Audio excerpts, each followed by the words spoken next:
వెళ్దాం, నెక్స్ట్ పాయింట్కి వెళ్దాం. తర్వాత ఒక విషయం చెప్తూ, మీ గ్రంథాల్లో పిల్లలు ఎక్కడి నుంచి పడితే అక్కడి నుంచి పుట్టేస్తూ ఉంటారు, కొండల్లో నుంచి వీర్యంలో నుంచి పుట్టేస్తూ ఉంటారు అని చెప్పారు. మా గ్రంథాల్లో కాదు నాయన, ఇప్పుడు డెవలప్ అయినటువంటి మోడర్న్ సైన్స్లో కూడా సరోగసి, అద్దె గర్భాలని, లేకపోతే టెస్ట్ ట్యూబ్ బేబీలు అని చెప్పి పిల్లలను పుట్టిస్తున్నారు.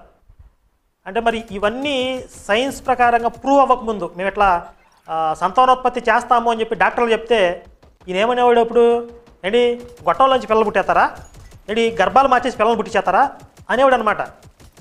ఇప్పుడు సైన్స్ డెవలప్ అయ్యి అవన్నీ రుజువులు అయినాయి కనుక ఇప్పుడేం మాట్లాడ్డు. అట్లాగే హిందూ గ్రంథాల్లో కూడా అంత అడ్వాన్స్డ్ టెక్నాలజీ ఉంది ఆ రోజుల్లో. మరి సాధారణ ప్రసవాలు కాకుండానే అద్దె గర్భాల ద్వారా పిండాలని భద్రం చేయడం ద్వారా రకరకాల మార్గాల్లో పిల్లలను పుట్టించారు. వాళ్ళ దగ్గర అంత టెక్నాలజీ ఉంది.